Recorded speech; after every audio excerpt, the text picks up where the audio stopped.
All right. Hello, everybody out there in social media land.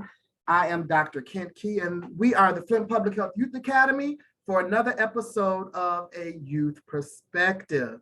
This is an exciting group of young people who are doing awesome things. And I can't say just in Flint, Genesee County, they're impacting the country and the world. We're getting all kind of feedback from folk from around the country and even folk from overseas. And so we're pretty excited about the role that young people are playing in one, educating the broader community about what public health is and what it is not, but more importantly, on the role that youth perspective and youth voice has in creating solutions to address many of the disparities and inequities that we see manifesting in communities across this country and around this globe. So we are excited again to represent youth perspectives as the Flint Public Health Youth Academy. So, as you all know, this is National Juneteenth week, and we know that most communities that have activities culminate on June the 19th, which is normally with parades and many other big activities. Here in the city of Flint, we culminate with the big parade every year, and we've been doing Juneteenth in the city of Flint for the last 50 years. So we're excited to really honor and to really talk about Juneteenth as the Flint Public Health Youth Academy, but we want to frame Juneteenth understanding what it is and what it is not, but we want to frame the conversation around the understanding of cultural and historical liberation, right? So what does it mean when we talk about culture and historical liberation? So today, myself and Cruz, say hey to the people. Cruz will be co-hosting. Hey, how y'all doing? How y'all doing? And so we want to kind of do a round robin and just let the fire interns introduce themselves. I'll call y'all name, and it'll be fire intern staff and mentors. I'll call y'all name. Y'all just pop up and just greet the people. Tell the people hello. Tell the people whatever you want them to know today. You might just want to say happy Juneteenth. I don't know, but we want you to greet the people. So we'll start with you, Cole. Go ahead and say hello to the people. Hi. One thing that I did is I learned Blender. Also, happy Juneteenth. Awesome. And we'll pass it over to you, Kayla. Hello, everyone, and happy Juneteenth. Happy Independence Day for people of color, for Black people, Black Americans specifically. And I hope y'all are doing well today. Right, we'll pass it over to you, Amir. Hi, hello. Hopefully everyone's having a good day, being safe and all that, and enjoying this time and this hot weather. So yeah, good stuff. Great. Tomas, you're up. Hello, everyone. Happy Juneteenth weekend. And my name is Tomas Teo, and I am here with the Flint Public Health Youth Academy. And finally, I just want to say it's my senior year coming up. So I'm nervous and wish me luck. Congrats. All right, Christian, you're up. Hey everyone, happy Juneteenth. We're on the road right now because we just left an open house. It was pretty nice. Loving the weather. It's actually beautiful. It wasn't beautiful a little bit ago when it was like, 100 something degrees. So, but yeah, we're just living life, having a good time. Thanks, Christian. Tashay, what you doing? Hey, how's it going? Happy Juneteenth. Like he said, we're coming from an open house on the road. It's hot. But other than that, I hope y'all are doing awesome. Hope y'all enjoyed that little dinner party thing. We did. The Freedom Fund dinner was wonderful on yesterday. Thank you. Kiara, passing the mic to you. Wait. All right, I got it. Hey, everyone. Happy Juneteenth. I do hope everyone is enjoying the weather. It is hot, so stay cool. Make sure you're checking on your neighbors and your loved ones and anybody you might see out there that look like they need a cool cup of water or some aid. So. That's right. Dr. Monisha Summers, how you doing? Check in. Hi, happy Juneteenth. Hope you guys can hear me. I'm at Walmart. I'm getting my car service, so sorry. See everybody in social media land, that's the dedication we have at Fire. We could be at Walmart getting our car service, but we're going to tune in because we need to let y'all know what our perspectives are. Thank you so much, Dr. Summers. And then finally, Dr. Sarah Bailey, what you got to say to the people? And we don't want no smoke, Dr. Bailey. We don't want no smoke. You wouldn't have got no smoke today. Happy Juneteenth to all of you out there, whether you are a direct descendant of enslaved people, people who were thrown off the land, whether or not you came here as an immigrant or not, we're all in this thing together. And COVID proved that to all of us. It didn't have any color, social status, or anything. It showed us that if we don't work together, we will not survive. And this climate is hitting us all very hard. And don't buy no 19-cent steaks because it may not be what you want to eat. We don't want Happy no Juneteenth. We don't want no smoke. Cruz, go ahead. I know you're gonna be talking, but go ahead and greet the people, sir. Hey, y'all. I don't really have much to say except I hope this conversation is entertaining for y'all. We really want to get into and dig into like some of the things surrounding Juneteenth, why it even matters to some of us. But regardless, I hope you have a good holiday weekend. I'm sure there's going to be a lot happening. Just try to be safe. All right, so we're gonna go ahead and dive into the conversation. So we talked about framing this conversation, looking at cultural and historical liberation. So I want to kind of start off by first talking about, to the panel, what is culture? When you think of the word culture, what does that mean for you? Because a lot of people throw the word, it has to be culturally appropriate and, culturally relevant. And, we represent for the culture and don't even know what culture is. So tell us what culture is to you. Anybody? I think culture means a lot of things, but it is like the clothing, the vernacular, the language, the traditions associated with a particular demographic, like built up over time. And so, the cultures that we are oftentimes like more aware of are like ethnic cultures. So like African-American cultures or like Irish cultures and things of that nature. But there are also like cultures associated with physical geographical location. Like Flint has a culture, Atlanta has a completely different culture. So like I said, culture is just all of the things that are commonly associated with a certain demographic or group of people based on their traditions. Thank you, Kayla. Anyone else want to jump in and add a little razzle dazzle to what Kayla has laid for us to talk about when we think about culture? I mean, well, you never need razzle dazzle behind Kayla, but he's bedazzled all the time, right? Ain't no razzle to that bedazzle. But she explained it quite well. And I think, just like you said, Dr. Key, people say culture a lot without knowing exactly what it means. But Kayla broke it down into all of the categories that it needs to be. There is a geographical culture, a social culture, a culture based on race. And so when you immerse yourself in a different environment, when people think of like culture shock, they usually think of someone from like a different area being dropped dead into a new place. Mm-hmm. And a lot of people forget about how that is for minority students going to college and how hard it is to adjust to a different culture. Number one, because most of them are predominantly white institutions, but also just a different set of circumstances from a lot of what students are used to. So that's a different aspect from what I think we're used to considering culture. Absolutely. And especially if you're a first generational college student, it's definitely difficult to navigate that system. Anyone else got any other things you want to sprinkle on this whole culture smorgasbord right now? I'm talking food because I'm hungry. Go ahead, Chris.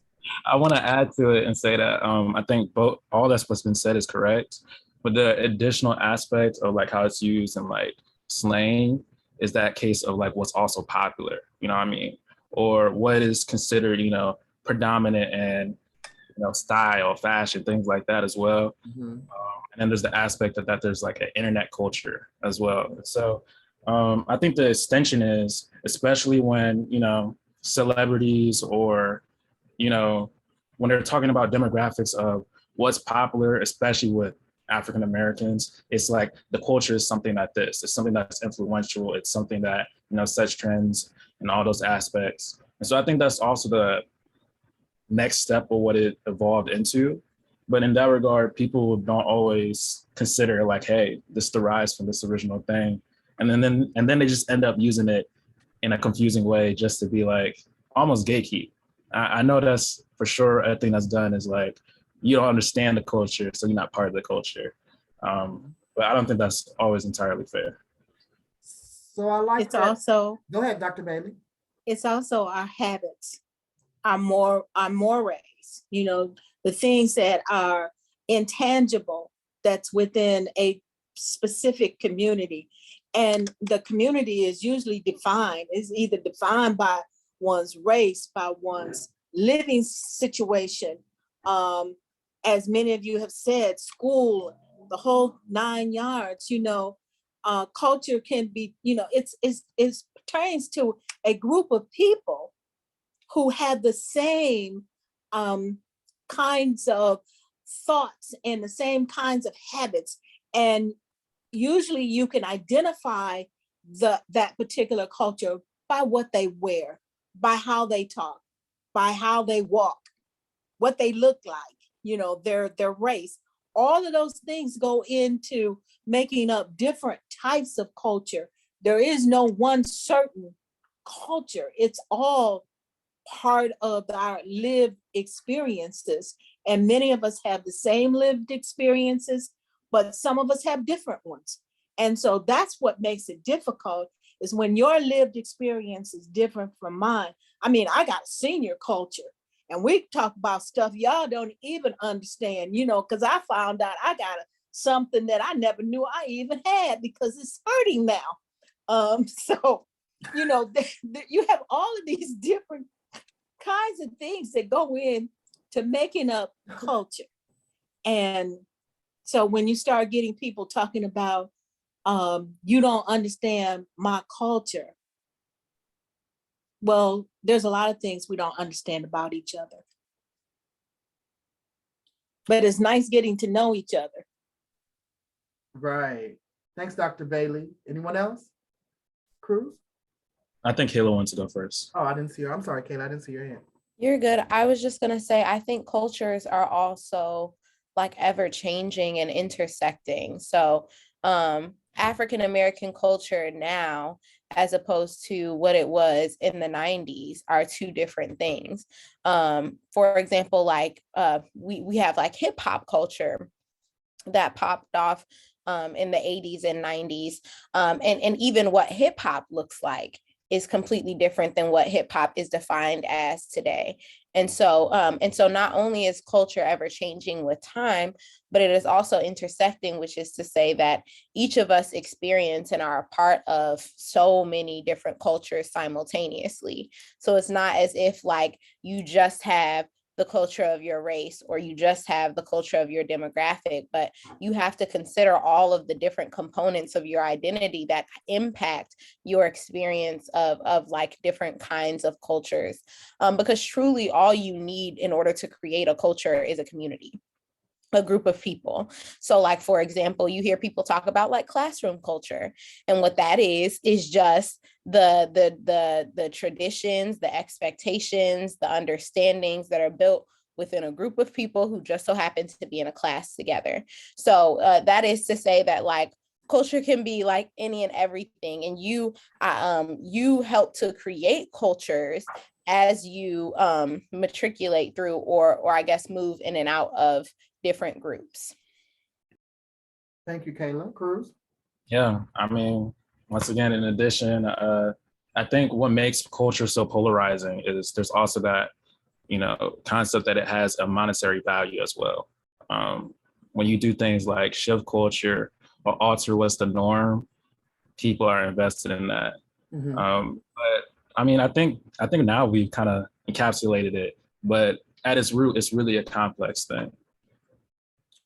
So, there's pop culture. Pop culture is normally how celebrities and people of great notoriety kind of set trends that other people follow. But culture is actually an umbrella term which encompasses the social behavior, institutions, and norms found in human societies, as well as the knowledge, belief systems, arts, laws, customs, capabilities, and habits of individual people in those groups. And then one thing about it, there's no one dominant culture, there's subcultures. And as Kayla expressed earlier, most of us have an intersection of different cultural identities. So I have a cultural identity as a male, but I also have a cultural identity as an African American. I have a cultural identity as a firstborn son. Like, there are so many different types of cultural identities that make us who we are. So with that, my next question is, how does culture impact our everyday life, including our health? So how does culture impact your everyday life, including your health? Tomas. Well, just to connect it once again, culture is everything. And just as we know, public health is everything. So from the common practices that we do in our day-to-day lives, as soon as we step out the door, any types of traditions, any types of communities that we may associate with, whether it be with your job, school, career, racial and ethnic background, gender, etc., whatever that might be, habits, that is associated with culture as soon as you step out the door. And as we've heard from all of our responses, culture is a very precious thing that should be very valued, because that is part of your identity. That's a part of who you are. And, we've seen a lot of controversy as well as certain topics like cultural appropriation, right? So what is that? How people avoid that, and to not make a mockery of certain things as well. So I feel like it's important, like as far as people to know how to not culturally appropriate, is if it's not a part of you, your own identity, and you're trying to make a mockery, or just trying, like Cruz was stating earlier, make a profit off of someone else's culture or community, then that's not right, and that should be not tolerated at all. And I know we've seen a lot of controversy lately within, like, the ice cream, for example, that capitalism crunch from Walmart and Juneteenth, right? So I feel like overall, and I know this will probably carry on some more questions about recognizing what is good and what is bad. Like, for example, when the Black Lives Matter movements it's still a movement now, but when the marches and stuff were more prevalent, I know that when people were starting to get Black Lives Matter painted on streets and certain statues removed, some people thought, oh, this is enough. Like, oh, we achieved the goal, right? Mission completed. But in reality, it wasn't, because we still have people trying to make money off of it. And then I've seen that bring another point with Juneteenth, that now that it's a federal holiday, have Black people achieved the goal? Is it done? Is there less work to be done? Or is it like a facade of something greater? So I feel like there's a lot of questions with culture that need to be asked and reviewed. And, that's why we're all a community here together, so we can do this process in unison. Awesome. Thanks, Tomas. Anyone else? Kayla? Cruz, are you going to say something? You go first. Okay. I was going to say, as far as how culture impacts your health, as Tomas said, like, culture is everything. And so that means that culture is the positive as well as the negative. And so that means our gender norms, even the negative ones, are included in our culture. Your culture is also what you eat. And so when we talk about dating back to slavery times, because a lot of people don't think about the ways in which certain communities acquired their cultures, like food, right? Like how did you choose? How did Black people get fried chicken and watermelon? Well, when we think back to slavery time, these were the foods that were most affordable and accessible to communities of color, specifically slaves. And those things over time, and as well as like seasoning food, those things were associated not necessarily with just like, oh, Black people do season their food, but these things also had to do with socioeconomic status associated with slavery. And so that takes me to the higher rates of diabetes and high cholesterol among communities of color. And that has to do with what? The culture, the way that we season our foods. Also, when we think about like the way we perceive and treat our environment, that is a part of our culture. So the lack of care that Western civilizations have for the earth and their environment is what we don't realize, extremely Eurocentric, and derives from that connection to Europe, because oftentimes in Eastern civilization, there is this an honor and a reverence for not only the environment, but the animals and the foods that you eat, and your body as a temple. And so culture impacts your health because culture is everything. And I feel like sometimes people forget to acknowledge the fact that culture isn't just, the fun things, the hip hop, the clothes, Culture is also the way that gender norms and the treatment of the LGBTQ plus community affects mental health, because that's a part of our culture. Norms are a part of our culture. And so, yes, I would say that. And then to Tomas's point about cultural appropriation, I wanted to add that I think what really distinguishes cultural appreciation from cultural appropriation is an understanding and the action behind the use of the culture. So, for example, folk want to wear dashikis, but don't want to do anything to advocate for the communities where these traditions derive from. Folk want to wear it always cracks me up in a sad way on like Cinco de Mayo to see all the people that walk around with like sombreros and things like that, feeling like in some way they're appreciating a culture that they have no real understanding of. Or even when we talk about the way that indigenous people and their traditional headwear has been made into sort of a gimmick for like sports teams, that's a part of our culture. And that's appropriation, not because just because they're wearing it, although absolutely it is, because if you had an understanding of the culture, you would understand that these headdresses are associated with very particular portions of their culture and their community. And so I just wanted to add like that the line, it's a very thin line. Well, honestly, no, it's not. It's not a thin line. It's a pretty thick line if you're doing your research.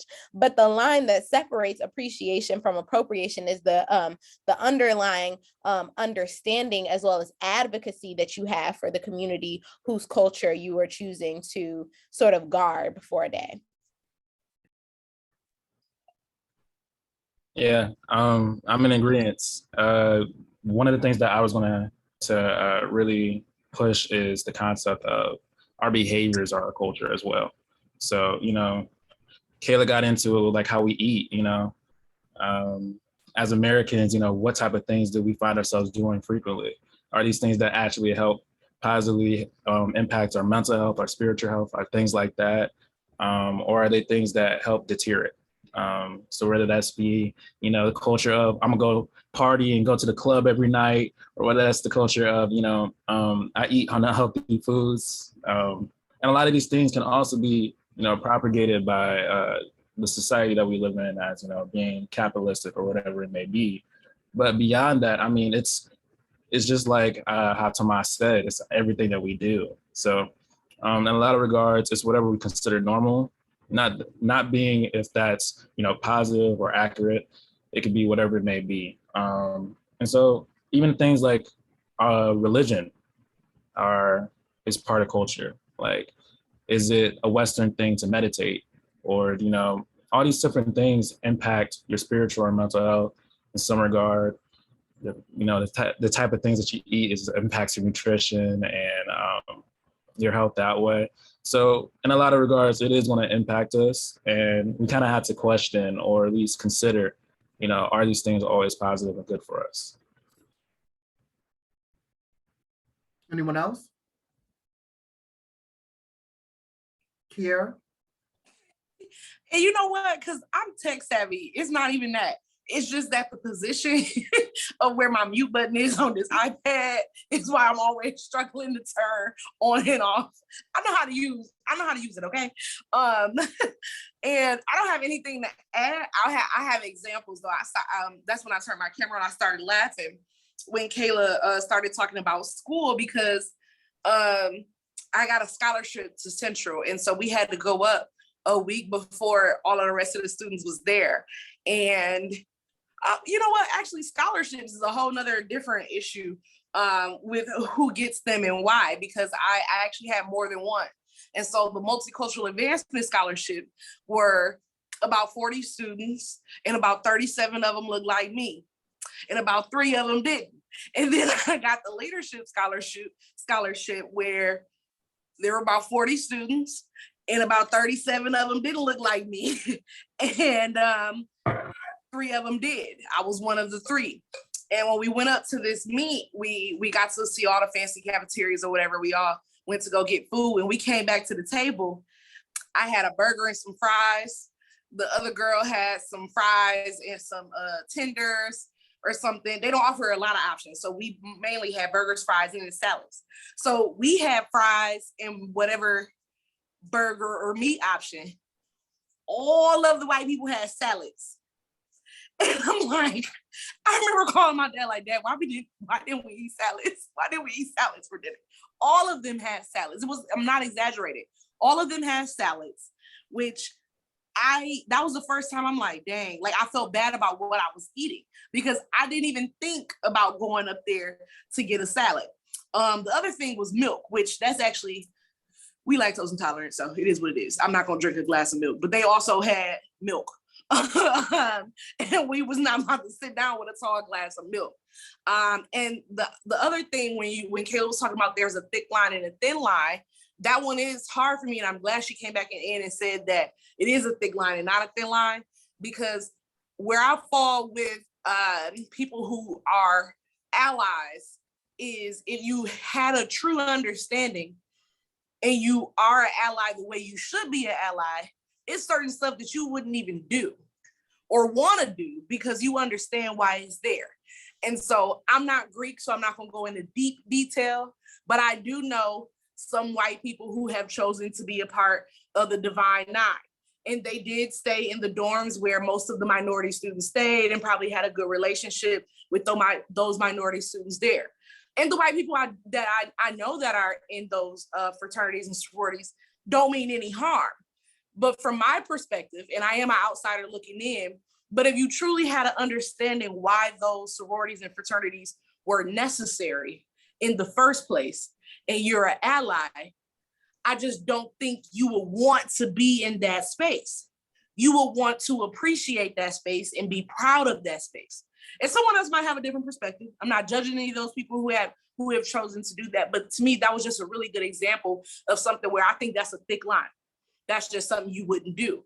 But because it is 2022 and we have to be inclusive, and there are some minorities who, have chosen to go to other types of sororities and fraternities that aren't a part of the Divine Nine, we then had to accept the same in ours. So that's all I have to add. All right, anyone else? Now, I will say it's been some wonderful stuff in the chat, and Cole is really lighting up the chat, and I think I want to save some of his deeper discussion for some of the latter questions, but he definitely is talking about culture and how companies are taking advantage and doing some exploitation. And so I'm going to wait, and we'll bring his comments up a little bit later when Cruz is talking, because it really fits that part of the conversation. So we talked about culture. We talked about its impact on our everyday life and how it impacts our health by it being part of our belief system, how we eat, how we make decisions, what we have access to. You guys have given examples around food and different behaviors based on culture. So then what is the role of history, right? In shaping not only our present, but our future? And then how does history impact health? So culture is one thing, right? Culture, and I'll use the term the way Ms. Deloney explains it. And I think Kayla tapped into it a little bit. Culture evolves, it grows, right? What may have been the cultural norm 10 years ago may be something totally different now, but history doesn't change. It's static, right? So now what role does history play in shaping our present and our future, and how does history impact our health? Any takers?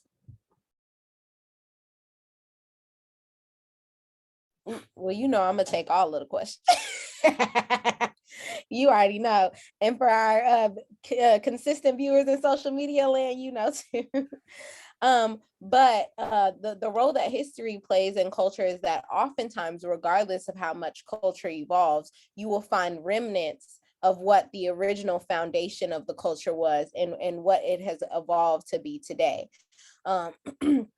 However, unfortunately, history, or not unfortunately, but history also informs our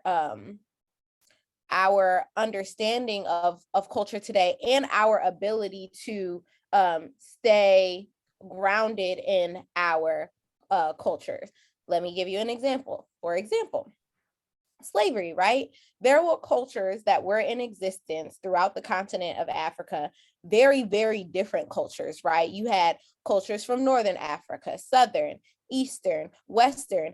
Now, but because all of those people from very different cultures were stripped from their land, brought to a completely different country, jumbled all together and subdued into subordination, and forced to forget their culture through forced assimilation and in the processes of enslavement that separated people from their culture and people from their understanding of identity. And that's history, right? Another example, the Trail of Tears. So, sort of same concept, except it occurred right here in America, where indigenous people were stripped from their lands and forced into these assimilation schools. So whereas with slavery, oftentimes, and the school was used also as a mechanism of assimilating enslaved people, but furthermore, as like a main tool of assimilating indigenous people, they were forced into these schools that forced them to forget their native tongue, that forced them to dress this way because that was the way to dress, that forced them to believe this religion, these religious practices over theirs, and it caused this disconnect between people and their cultures, and how that informs our culture is now African American culture has developed in and of itself as like one big, altogether culture, as we said, because there are geographical cultures. However, at one time, we would have known what our lineage was, and there would have been traditions and dress and things of that nature associated with a particular part of Africa that we came from. And so history plays a very important role, not only in what culture becomes today as far as setting the foundation, but atop that, it also informs the cultures that we lose, the languages that we lose, the valuable historical figures that are forgotten simply because of treacheries that occur oftentimes and are riddled throughout American history. Thank you, Kayla. Anyone else? I'm going to pull from the chat. Dr. Bailey says, we tend to repeat the same things over and over, often without questioning the why. We continue to do whether it is good or not. And kind of congruent to that, Cole says, history repeats itself. Just like memes on YouTube from 1,000 years ago, they always find a way to resurface. And I think they kind of connect there because the way that we stop that cycle that Dr. Bailey is talking about, or that sense of why do these things happen, is looking back at history. And so going along with that, I'm agreeing with Kayla again. When I thought about history, I immediately thought of the traditions and how history impacts African Americans now today, and how we don't like things like mental health. We don't concern ourselves with, therapy. That's not what we do. We take no parts of that. And I think a lot of that has to do with, that trauma that we've had for generations that's, built upon each other. And until recently, we haven't really looked at that as a thing to be like, discuss and be like, hey, we got to grow from this or it's going to keep happening. So, I think it's moments or elements like that where it truly feels like that's for our way to, recognize and address history. Like, hey, this is something we need to evolve or grow from. And I think almost every ethnicity, race, every form or community and group of people has that concept where it's like, these are the things that were in our past that now affect us now today. Thank you, Cruz. and I will say that and Cruz, we'll transition to your portion. We'll skip the next question and we may add it at the end. But I will say, just for the sake of time, but I will say this, that I looked at the topic of mental health that you just brought up. I was thinking about that when Kayla was talking about culture, and when we were talking about the fact that over time culture grows and evolves, because how at one time mental health wasn't as normalized as it is now in the African American community, but over time, it's like you're hearing more people saying, I need a mental health break. Nope, I'm going to do this, do that. And so and people are okay and know it's okay to, take care of their mental health. And most folk normally wouldn't even say the term mental health because they didn't want the stigma around it. And so I'm just kind of seeing over time how history is impacting culture, yet culture is evolving to where things that used to did not be acceptable and were not normalized are becoming norm. So I'm pretty excited about that evolution. So from this point on, Cruz is going to shift us as we're talking about, culture and its impact, history and its impact, to really shift us into framing the conversation using history and culture to talk about Juneteenth. So Cruz, you're up. Dr. Bailey, I'm sorry, I see your hand up. Yeah. Okay. I'm sorry, you all, but I'm a little under today. I put in the chat that because we can see the negative parts of culture, we can see the negative parts of history, but we have to also understand that it also gives us an identity. When you can connect with your past or with your lineage or who you are. And for many African Americans who struggle with identity, because for many of us, we don't know who we are. We don't know where we came from. We don't know who was in our past. Did we really come from kings and queens?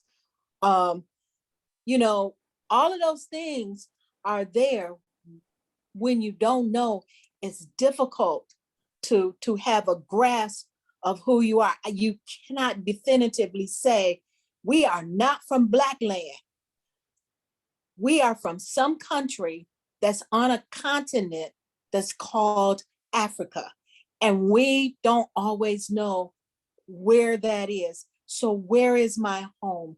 Where did my people originate from? This is a common crisis for many African Americans today. Thank you, Dr. Bailey. Yeah. I'm sorry, wait, can I make a quick comment? Go ahead. Because that's such an integral part of the African American experience and culture is the lack of understanding for many African Americans. I also want to put in there that not every African American doesn't know where they came from, but for many within that history of enslavement don't have that understanding. And the conversation that isn't often had is that because of that disconnect, right, between lineage and current day, unfortunately, sometimes African American people even will appropriate African culture that they don't understand, and a push and a desire to just be associated with somewhere, because America doesn't feel like home because this isn't how you're treated in a home, right? And so I think it's something, because that's something that even I had to grapple with, was like, even African American people who wear dashikis without an understanding of like, dashikis aren't even worn throughout the entire continent of Africa. Like that is a very specific part of a very specific culture's traditions, right? But because there's that disconnect that has been created by enslavement, and because there's still that desire to be included, right?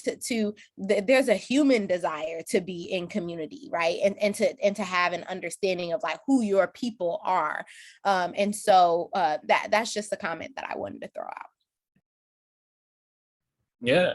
And I think that's actually a smooth segue, because one of the things I want to note is that, holidays normally have some sort of historical significance or some element of, connection to the past, and that's why we're celebrating now. So that being said, what is your understanding of Juneteenth and what does it mean to you?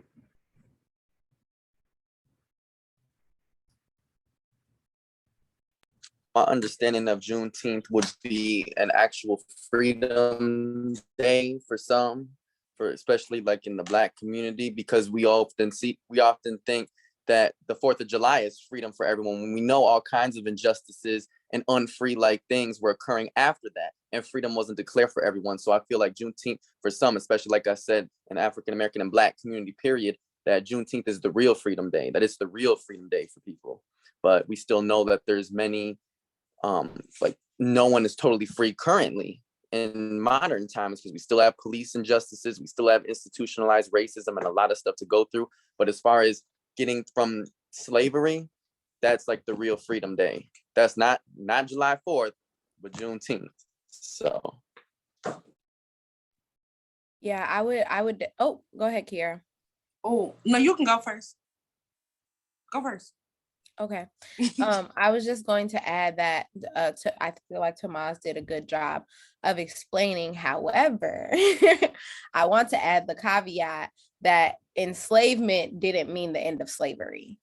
Like the end of enslavement didn't mean the end of slavery, because the practice of sharecropping existed much long beyond the end of the institution, the name, the title, and in many ways, the shackles of slavery were not like released on that day, but more so evolved, as we said, into different shackles. So it was enslavement became sharecropping, became Jim Crow, became you know, and so on and so forth, and became and these things have all evolved. And so when people say like slavery has not ended, because there's this debate today, right, of like slavery was so long ago, like why are you still bringing up slavery in conversation when on June 19th, so many years ago, slavery was abolished. And it's, I feel like Juneteenth for me is a recognition that although there was a very great step made in the right direction on that day so many years ago, but that there's still work to do, and that there will forevermore be work to do as long as the institution of race exists. Because it is race that begets racism. It is the understanding of distinctions between skin color that create this understanding that one could even be better than the other. Because and we don't even have to get into all of that, but that's what Juneteenth means to me. It is not only a celebration, but a reminder that there's still work to do.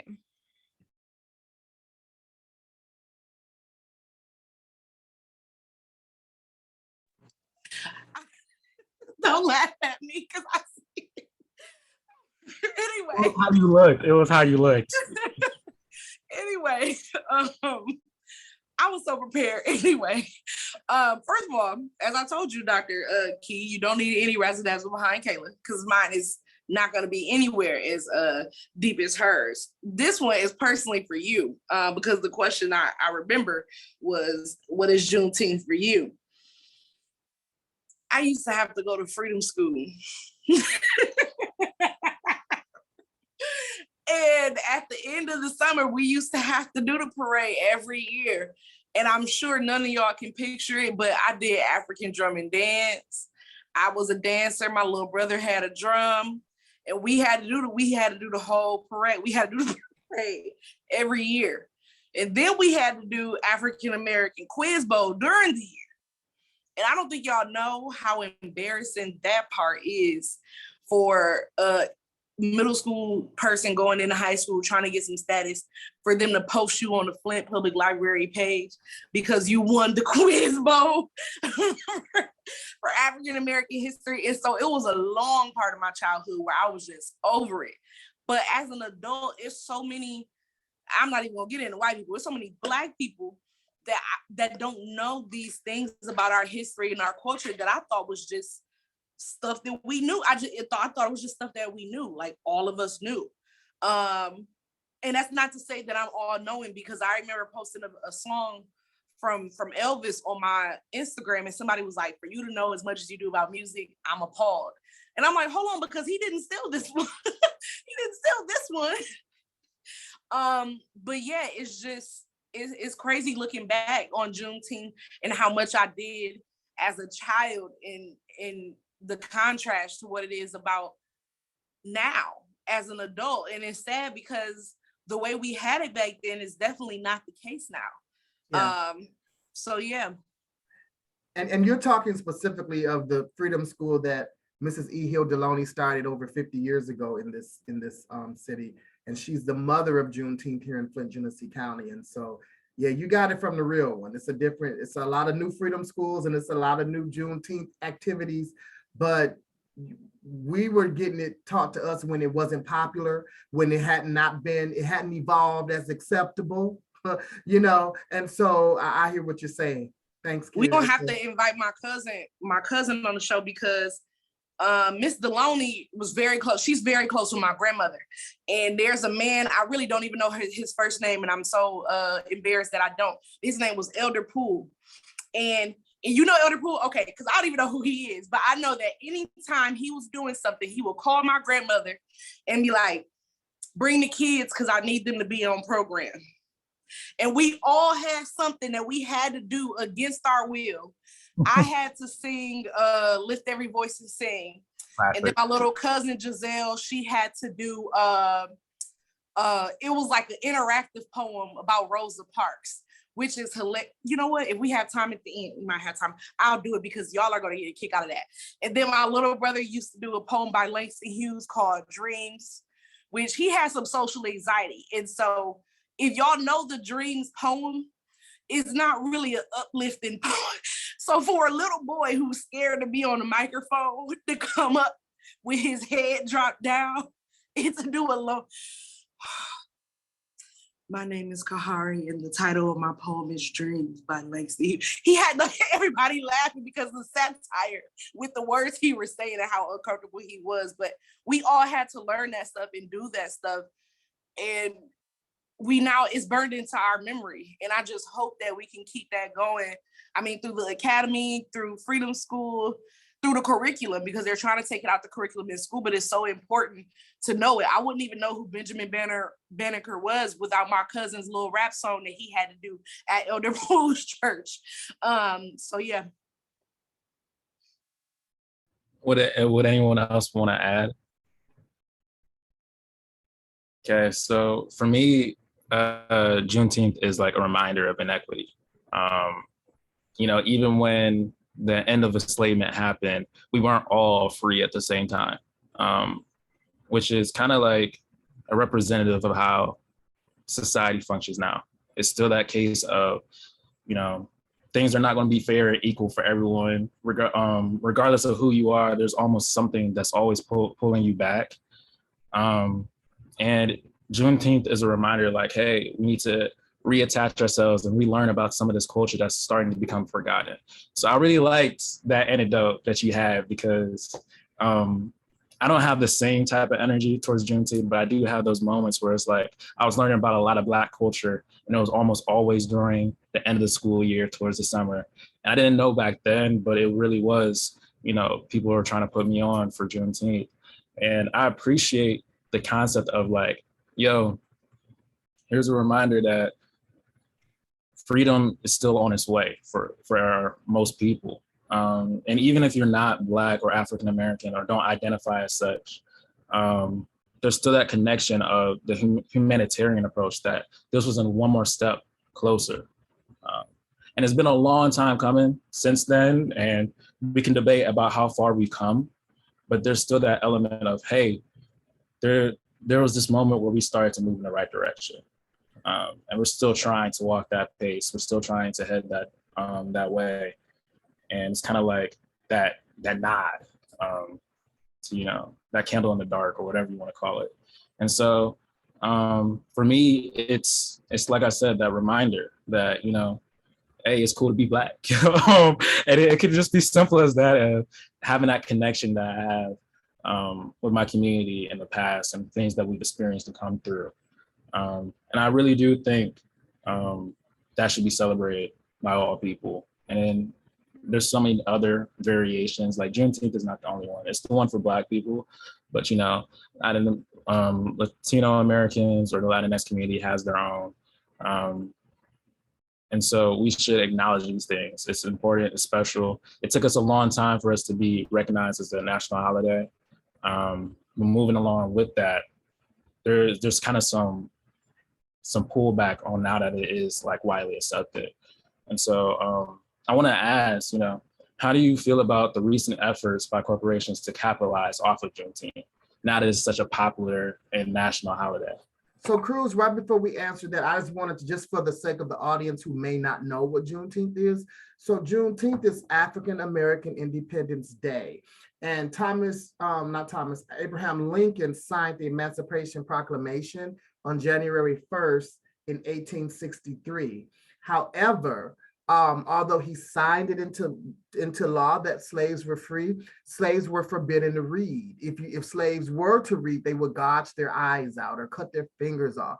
And so many of the slave masters decided, well, we don't want to, and slavery was all about free labor, right? Like if you own Amazon and have 1,500 employees and have to give them no paycheck, you winning, right? And so the concept was, how do you deal with this if you were a slave master? And many of them said, okay, well, they don't know how to read. We'll post the Emancipation Proclamation on the property, but they won't know what it's saying. They're going to continue to get up and do everything that they've always done. And so, although it was signed in 1863, in January 1st, it wasn't until June 19th in 1865, two years later, that the last slaves in Galveston, Texas were actually told that, y'all been free. You don't have to do this. And so the concept is, until we were all free, none of us was free. So that's the whole concept of Juneteenth, for those who haven't heard the official meaning behind what Juneteenth is about. So now, Cruz, we can take that transition into what you were talking about, because Cole was basically tearing that question up in the chat. So go ahead and restate your question. And then Cole, you want to chime in, or if you want me to read it for you, I will, but I think you're gonna come with some firepower on this particular one. Go ahead, Cruz. So reinstating the question, how do you feel about the recent efforts by corporations to capitalize off of Juneteenth? And if you just want to hop in, anybody.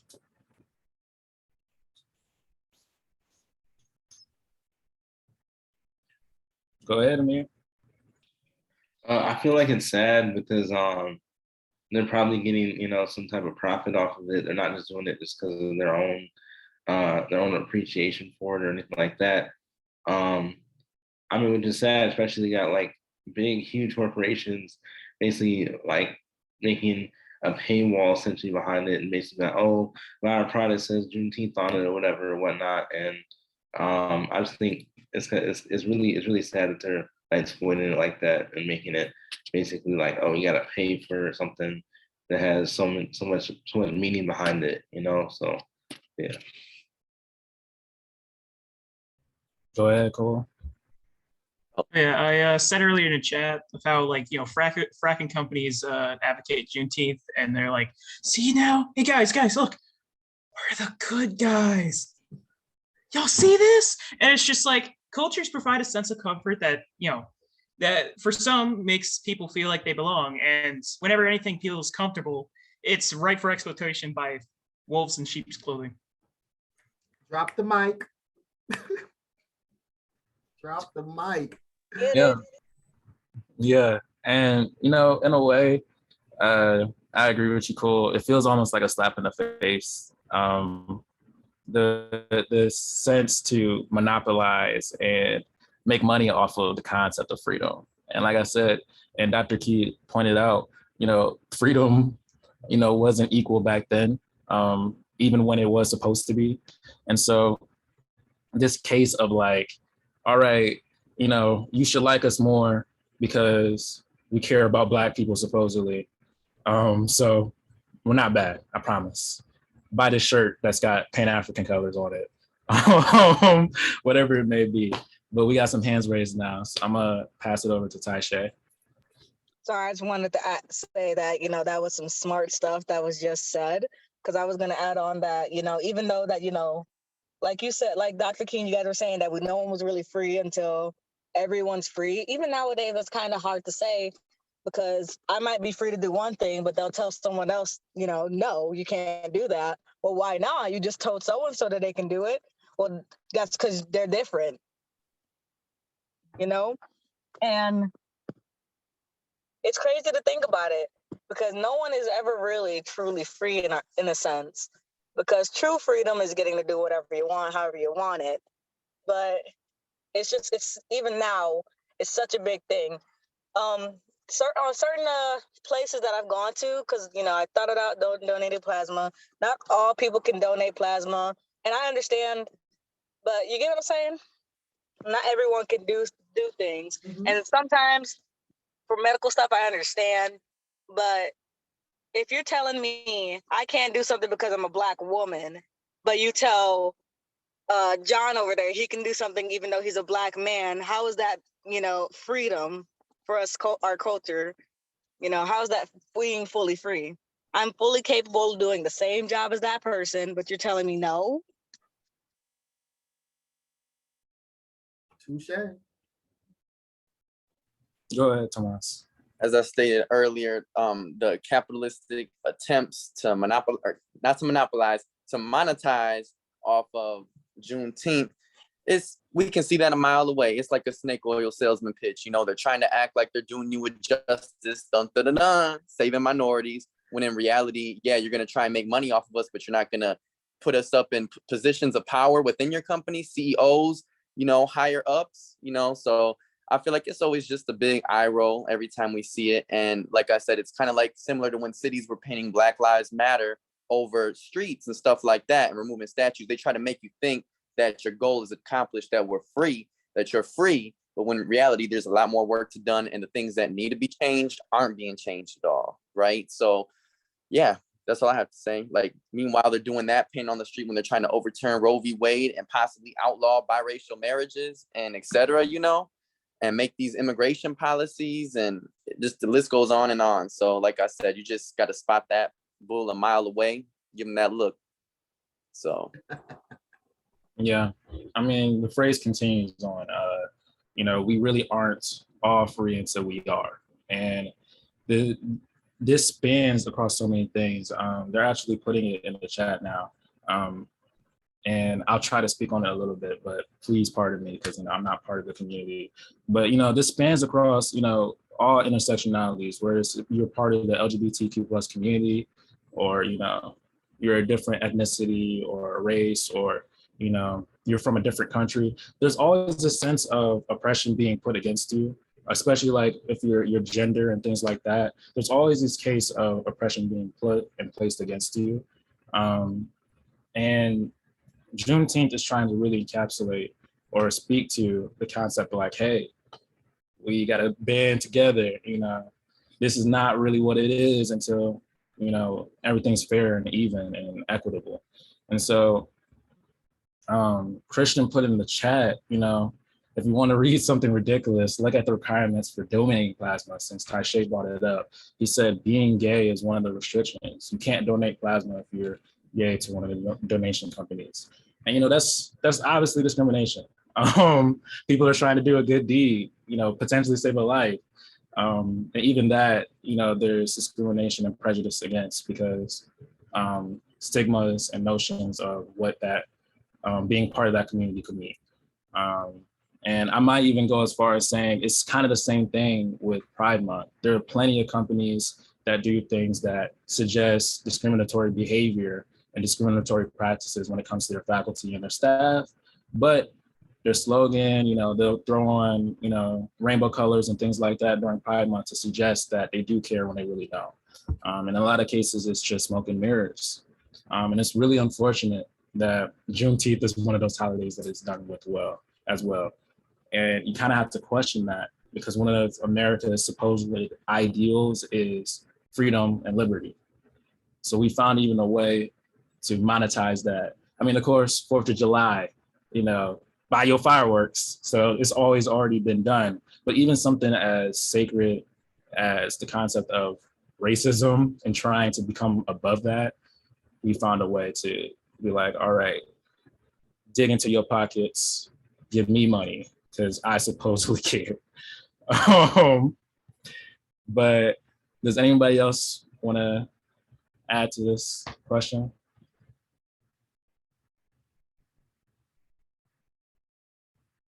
I'm sorry, I want to add something. Have y'all seen those companies or like churches that are putting up signs that saying, we accept so-and-so people now and stuff like that? I'm sorry, that's just like, that cracks me up because it's just, there's like some jobs will say, no, accepting lesbian, bi, LGBT people, or like church will say, churches are going to say that. And I'm like, are y'all just trying to make it to where y'all look like the good guys now? Are y'all trying to make yourself look better? Because at first it was a harder time doing it. Harder time for people to like feel welcomed at a job or something, and suddenly, yeah, we accept those people now. Now, what happened to then? Sorry, I just wanted to say that.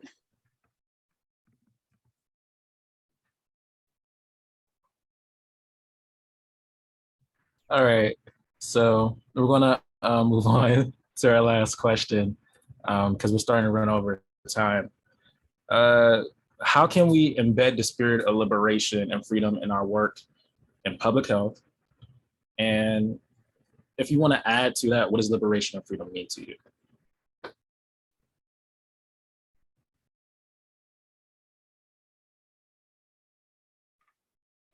Well, I'll start off by saying, first of all, to what many of you have spoken to, including when Kayla was giving her remarks.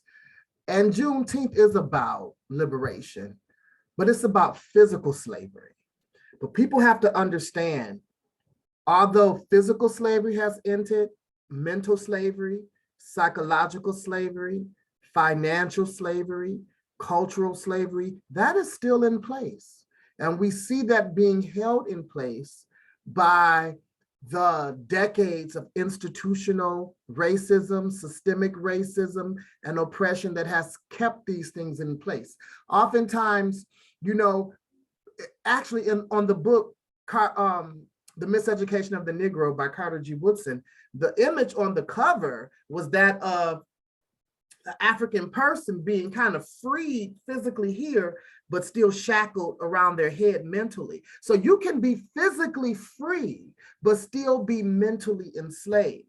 And although freedom was physical freedom, if you will, was exercised through the emancipation and through Juneteenth, there has not been a lot of provision to really take the mental shackles and the psychological shackles. And we talk about the financial shackles. For decades, people of color were prevented, really had so many barriers where they could not create generational wealth. So we have to talk about all of the other types of slavery outside of just physical slavery. And I think that's a whole nother show where we can really take a deeper dive into that. Juneteenth is about physical slavery, physical liberation.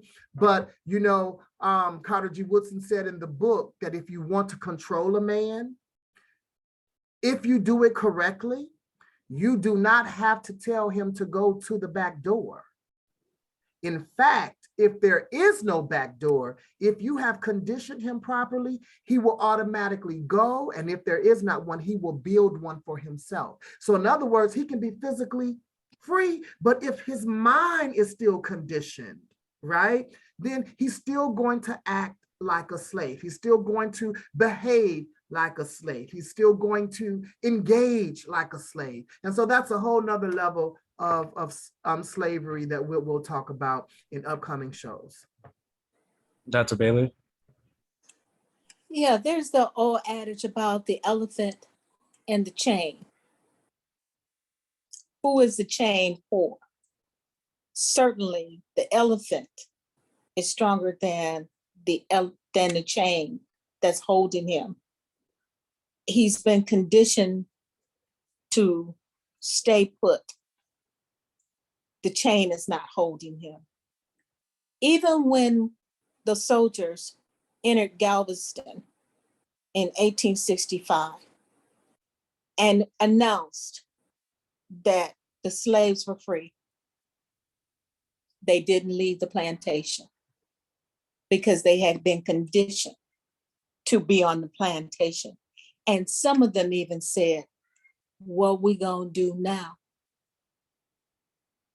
how we gonna survive now, which opened the door for sharecropping and Jim Crow laws and all of that. So if a people are not conditioned in their minds to be free, that's where it's got to start first. And I've been putting in the chat most of the night. So as a man thinketh, so is he. You got to think free to be free. And it's our job, or I feel, let me back that up and say it the way it should be said. I feel that if we're going to help people break the chains of servitude and slavery, then our goal is to help them see themselves and think of themselves as being free to be whoever they want to be, no matter what that is. They have the right and can have the choice to choose. Right. That's what freedom really is, giving me the choice to choose what I'm going to do, who I'm going to be, where I'm going to live, who I'm going to love, how all of that really transpires. That's my freedom. Yeah. Wow, that was powerful.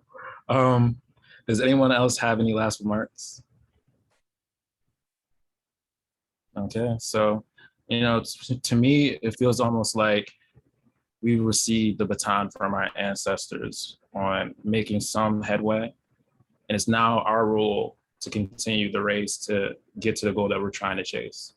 And what I see in public health, that being is, one, advocacy, and the types of things that we contribute to our country, our culture, our society, and the aspects of what should be okay, what should be possible. And so, like Dr. Bailey's saying, it's the potential for someone to choose to make that possible.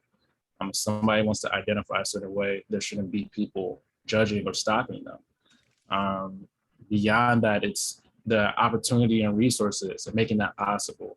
I mean, one of the biggest aspects of public health is making sure that the resources are available for people to live healthy lives. And like what we described before, and that's in each determinant. It's not just your physical health, it's your mental health, it's your social health, it's the economic health. And so all those things need to be provided and possible. And so through public health, we can bring about life standards that are way more attainable and way more equitable. And like I said, one of the ways to do that is through policy and advocacy. Another way is through messaging. I mean, the way that you live your life, you should promote in a positive way to other people. Like, hey, I do certain things, I don't discriminate, I don't cause hatred, and that should become like a way more common and popular thing. But instead, we find ourselves spreading that negativity in all different types of spaces, like the internet and things like that. And so I really think it is shifting, altering, making it possible for us to make these steps forward. And public health is an intricate part of that. But I think that's going to be the end of our show. I'm going to pass it back to you, Dr. Key. So thank you. And thank you for tying that into public health and really showing how, we believe that health is more than just the absence of illness and disease. It's your social health, your cultural health, and so many other aspects. And Juneteenth and the concept of liberation totally impacts our public health, and understanding that we need liberation not only from physical slavery, but we need them from health disparities. We need them from health and social inequities. We need liberation from systemic racism, systemic oppressions, et cetera. And so we are so excited that you all were able to join in with us today as we celebrate Juneteenth, but in the spirit of liberation and freedom, look at all the other aspects of enslavement and liberation that's needed for us to live up to our truest potential and to live in true health and wellness. We thank you for joining us and tuning in today. We'll be back Friday after next for another episode of A Youth Perspective. Everyone have a wonderful evening and enjoy your Juneteenth weekend. Bye-bye. Bye.